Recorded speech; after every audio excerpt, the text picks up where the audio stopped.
I think that Clark County should stop funding F1. The Nevada Democracy Project allows us to hear what's on your mind. Formula One among the many topics discussed at our recent listening sessions. That's this week on Nevada Week.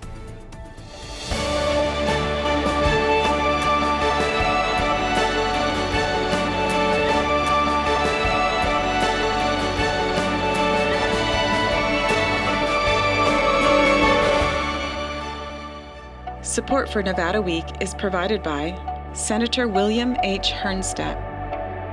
Welcome to Nevada Week. I'm Amber Renee Dixon. The Nevada Democracy Project, a civic engagement initiative between Vegas PBS and the Nevada Independent, recently held 2 community listening sessions. One was at UNLV's Osher Lifelong Learning Institute. You're going to hear from those participants ahead, but we begin with the other event at the College of Southern Nevada's Henderson campus. That's where the Formula One race in Las Vegas was the very first issue someone brought up. I think that Clark County should stop funding F1 and use the money from F1 and put it on the roads and all of the infrastructure could be taken care of if they stop spending money on F1, and they know it. So what is the spending situation surrounding F1? For that, we bring in Alan Snel, a sports business reporter and the publisher of LVSportsBiz.com. Alan, welcome back to Nevada Week. What has Clark County spent to put on F1? Well, what Clark County did was basically allow a private sports promoter, Formula One, Las Vegas Grand Prix, to basically privatize 3.8 miles of public roadway. That is an incredible asset.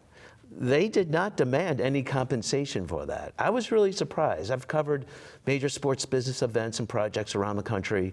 I've never seen a local government just say, take over 3.8 miles of our public roads and privatize it, and you can take all the money. What's really important is that there was no compensation to Clark County at all. So when this gentleman says that Clark County should stop spending money on F1, they haven't spent money per se. You're more talking about what they could have earned money on. But there was an issue of Clark County being asked by Formula One to pay $40 million for the road improvements that were necessary. Where does that stand? Did Clark County ever agree to that? So back in March, there was this quote-unquote debriefing report. And Tick Segelblum, the head of the county commission, he's a chairman, he did say apparently the $40 million are off the table right now. So the $40 million, so, I mean, you can ask anything you want. I mean, it's negotiation, so you can ask anything you want. People should understand that. Another level of government, the LVCVA, which is our government tourism promotion agency, they, signed a deal of almost $20 million for 30 years. So they gave almost $20 million to F1 Las Vegas Grand Prix. So from that perspective, then there is someone who is paying F1 for this race. The other aspect, that debriefing part that you brought up, what did we learn from how much money was garnered by this event that benefits Clark County and other entities? Right. That's a lovely question, Amber. It's a very simple question. It's a question that provokes all kinds of ire among economists, and you had actually several different responses to your question depending on who you spoke with. You had F1 who came forward, and their statement after the debriefing report was presented was $1.5 billion in economic impact. I have no idea how they came up with that number. We've heard $1.3 billion. MGM Resorts International had a representative who spoke at that meeting. He gave a figure more around $700 million. The county itself had their figure.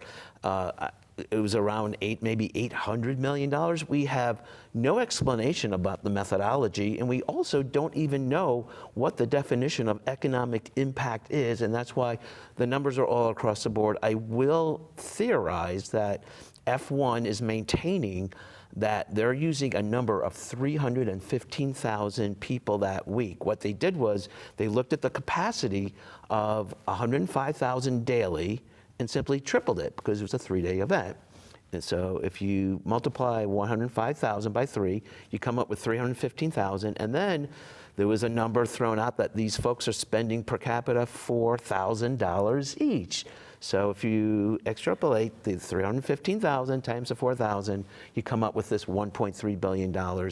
We don't know, the money goes to obviously mostly the hotels that they're keeping the money, and how it's affecting you. It was great that you interviewed the people. I saw the clip. And the question is like, how does this help that guy who asked, why are we funding F1? It does appear like we are funding F1, only because they're just garnering so much money from the deal. Well, and then from your reporting, you took that debriefing from the Clark County Commission, their report of the financial impact, and within that breakdown, Clark County actually ended up losing money? How does that work? So F1 had to submit all these applications and the permits, and I think if you multiplied out the fees and also, what Clark County got in terms of the fee amounts, they came out to about $3.8 million. So they got 3.8. Clark County got 3.8 right, million. But then Clark County went and looked at all the staffing hours to process all this, and they realized they actually spent more than $4 million worth of staff time, and when you computed out how much was made or lost, Clark County actually lost $462,000 internally in their government process of accommodating all the F1 permits. What's really fascinating at that meeting, Amber, was that the county manager referred to this whole issue as, quote, challenges. I mean, I think we should be a little more upfront and say this is a little more than just challenges. I mean, a lot more was just happening than challenges, but I was surprised that the county commissioners, not a lot actually spoke about the debriefing report, and the one comment that really stuck out was from Michael Naft. And Michael Naft said there were big winners and big losers. And it was the first time that the word loser was actually included in some of the conversations, because we have to acknowledge what happened. This was an event that had profound impacts on a lot of businesses. One business has already sued F1 and the county. There's another group of businesses that are poised to sue. And this was a mixed result situation. I mean. And those businesses, according to your reporting, are asking the commission to help them get some money from F1? To make them whole. I mean, there's businesses that lost revenues. They lost because of the access. Again, people have to understand the scale of what the county allowed Formula One to do. They privatized like a 3.8 mile circuit, and with all the fencing and the light mounts, it was very difficult to gain access to a lot of the businesses. And so these businesses are saying, we lost a lot of money from what we usually generate from that time period. Make us whole. There were Las Vegas Strip workers who also had restricted access to Absolutely. getting to work. A lot used the monorail. What's being done to address that situation ahead of November? Well, you're leading into the next topic, and that is F1 submitted a traffic report. That's a great, valid question. F1 submitted a traffic report. They met the deadline of May 1st. LVSportsBiz.com and I think other media asked Clark County, can we see this public record? They refused to hand over a public record. They called it a draft report, and because it's a draft report, somehow that gives it legal standing to be denied to the public. I have covered this topic for like 25 years, Amber. No one has ever denied me a report because it's a, quote, draft report. The draft report is important to look at for this one reason. It gives you a sense of the starting point for the traffic report. So, F1 is saying last year we had to disrupt things 9 months leading up to the November event. They're saying things will be better this year. It'll be only 3 months, which I think 3 months is like kind of That's sizable. That's what they're publicly saying, but you can't gather that from the report because it hasn't been made available to the public. Right, and I will again this week go on record and go before the county commission and say, give us the traffic report. It's a public record. And I'm counting on my hand the number of months we have until F1 is back. That's 5 months. Last question very quickly. Monday marked the start of free agency within the NHL. Among the many, many moves within the Vegas Golden Knights, I imagine Jonathan Marchessault going to Nashville is the biggest storyline. Huge. He's kind of the heart and soul of the team in many ways. He's an original, quote-unquote, misfit. Dating back to that day in June 2017, more than 7 years ago, when all the players were picked from all the other teams, and now the Golden Knights are down to 3 players. And the reason for letting him go? Players can get better deals with other teams, and there was a difference of opinion. The Golden Knights were not willing to comply with Marchie's request of 5 years. He ended up getting 5 years with the Nashville team. And Vegas Golden Knights and the general manager, Kelly McCrimmon, said no. He quoted, quote, the numbers show that players are just not productive when he's going to be 37 or 38 at the end of that 5-year contract. Alan Snel, LVSportsBiz.com. Thank you for joining Nevada Week. F1, of course, is what teed off our Henderson Nevada Democracy Project listening session, but residents there expressed several other concerns they have about housing, taxes, education, and more. I'm what's called an elder millennial. I'm going to be 40 this year. And I was kind of hoping that at this point in my life, I would be on the property ladder. That is not the case. I'm still renting. And I have seen how, in recent years, house prices have skyrocketed. The interest rates have skyrocketed. The rent, including my own, has skyrocketed. My rent has almost doubled since 2019. And because of that, that's forced me to dip into savings that I was using to put down for a down payment on a house that I could no longer afford anyway. So like many people my age, I'm kind of giving up on the idea of getting on the property ladder. And it's like, well, it looks like I'm going to be renting forever. I don't know. You can definitely say that the gas prices are higher in Nevada, but there's a reason for that, and it's going to turn into a game of whack-a-mole. If you knock the taxes down, you've got a big hole in the budget. One partial solution to that I think, and this is kind of an unpopular thing, but you can put a fee on the electric vehicles, because the electric vehicles obviously are not paying fuel taxes, so they're not paying their fair share. And if you were to put $100, $150 per year fee on an electric vehicle, maybe even less than that, those owners can easily afford it, because they're saving much, much more than that by not buying gasoline. I think the urban planning issue here is the worst concern living here in Las Vegas. In fact, it impacts a lot of issues such as gas prices, car insurance, housing, construction, the list goes on. So we have to move away from cul-de-sacs, strip malls, and the system that we've had for 80, 90 years. And it's time to really look back what we used to do in downtown or even historic Boulder City.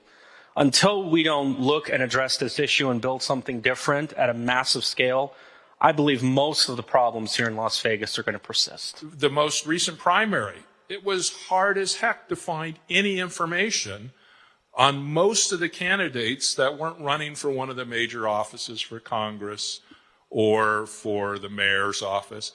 And you had this whole list from judges to city council members to no information anywhere were we able to find. I looked on the internet, went through all different sources.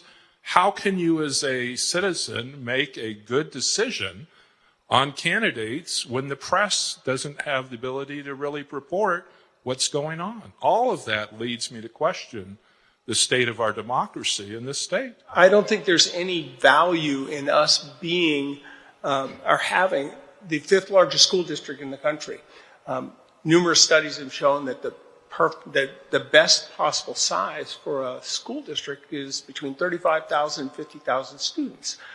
Yes, we hear about the inequities of tax across the valley, and there's generally solutions to fix that in terms of the number of students, the funding, the equity.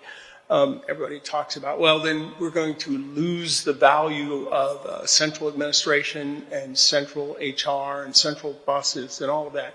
No, that's shared services. That's done in many areas. I just can't understand why we can't get past one of the most critical things, because if you have education, you understand why you're going to participate in things like this.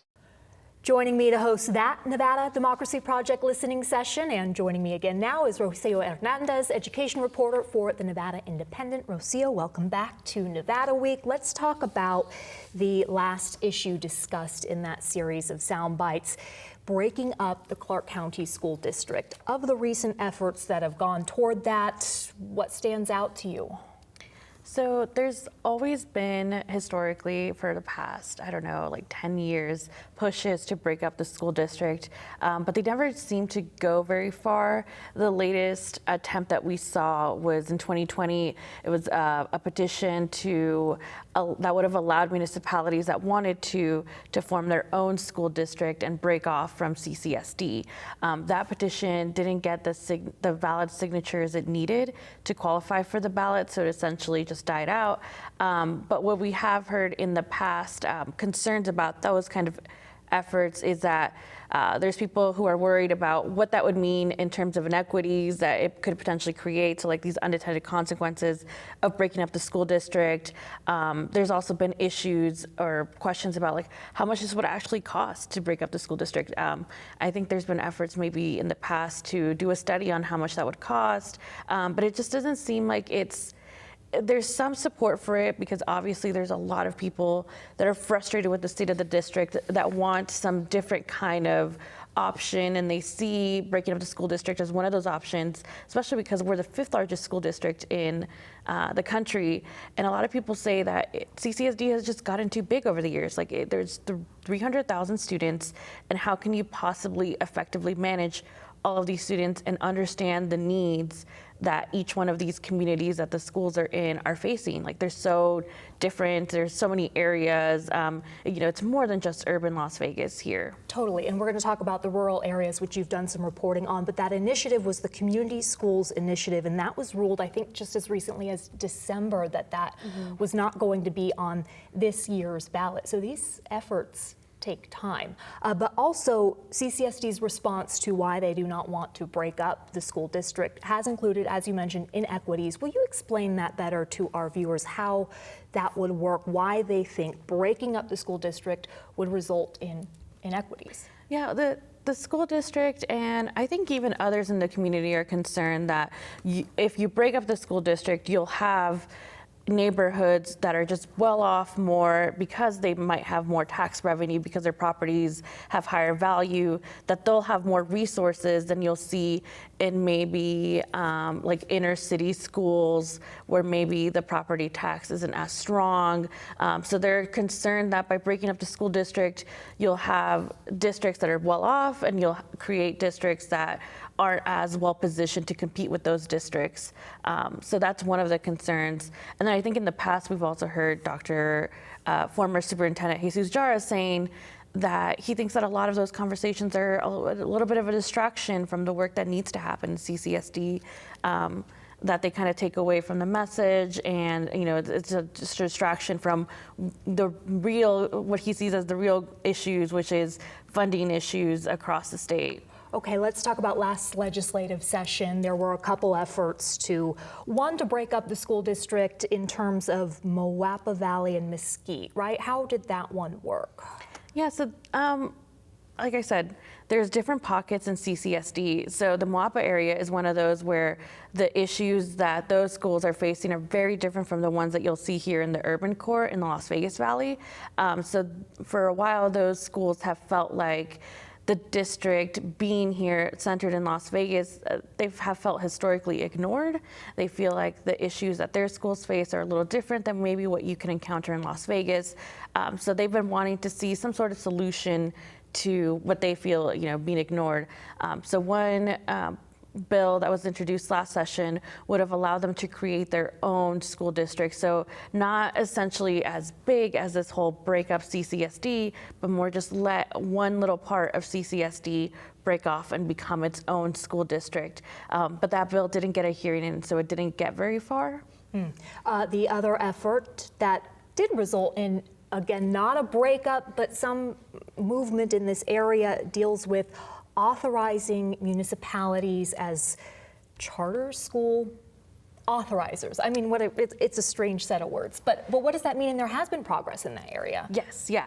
So normally, right now, or before this bill, we had 3 kinds of charter school authorizers. So the Clark County School District, the Washoe County school districts in general can become charter school authorizers. And then we have the one that most people are familiar with, the State Public Charter School Authority. And so you'll see the majority of the Nevada charter schools authorized under that entity.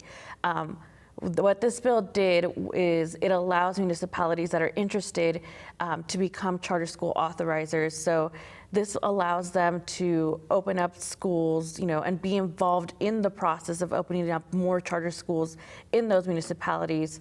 So right now we saw that North Las Vegas, the city of North Las Vegas and the city of Henderson have both applied and gotten approval to become charter school authorizers. So there's still a couple more steps to go. They have to figure out what's the process that they're going to use to authorize these charter schools before we see those up and running.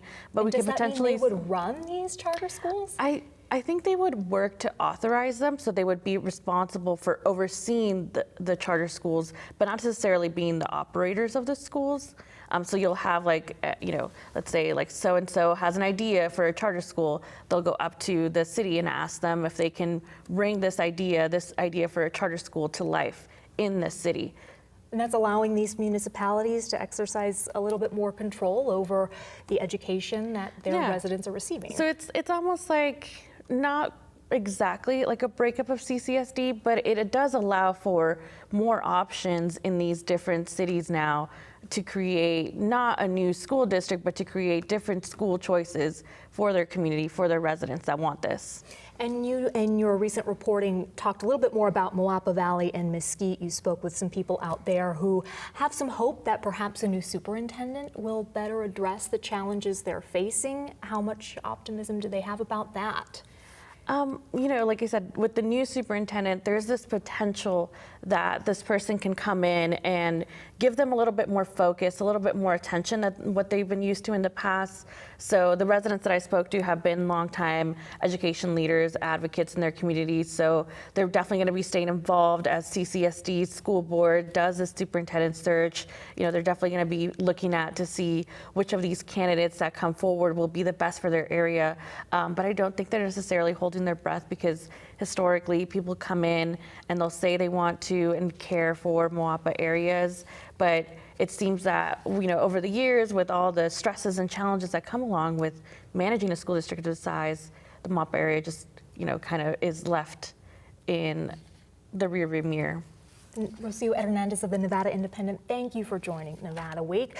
We move now to the listening session at OLLI at UNLV. OLLI stands for the Osher Lifelong Learning Institute, and that is where more than 1,000 retired and semi-retired adults meet to take classes and participate in special events like the Nevada Democracy Project.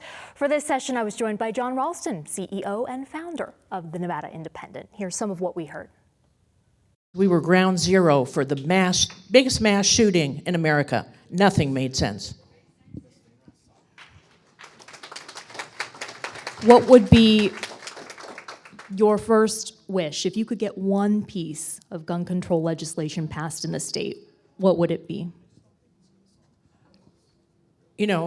I'm concerned about automatic weapons and, high-capacity weapons, anything related to that being banned. That would be my biggest wish. My concern is more specifically on the housing crisis.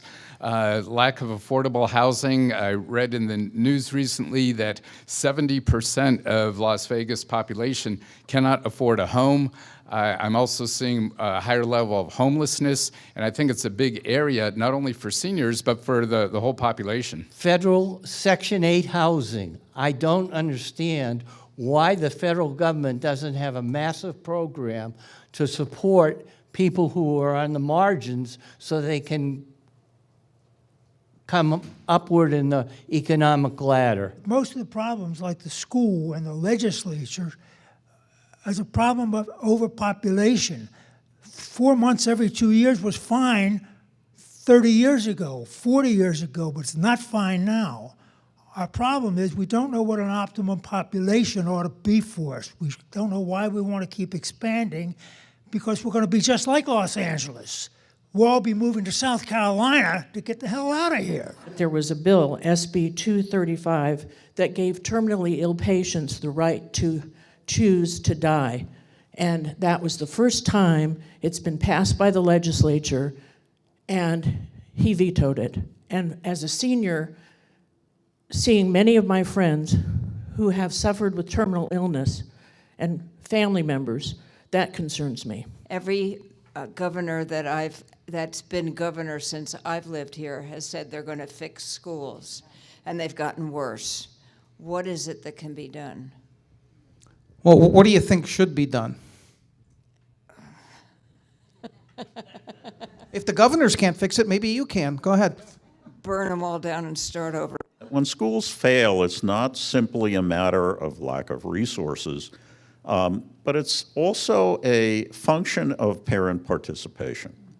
It seems to me that when parents participate in the schools and participate at home with their kids, helping them understand topics, encouraging them, that's when schools prosper. But when parents don't do that, schools do not prosper. There's no magic bullet that's going to solve the education. You can throw more money at it, but that alone will not solve the problem. It's going to take a combination of things. You've got to have the funds, you've got to have some sense of accountability, Title II programs going to low-income school districts or schools, and bring in extra, the funding is supposed to be used for teachers' aides to help in those classrooms where you have these low-income kids that aren't going to get the help from home.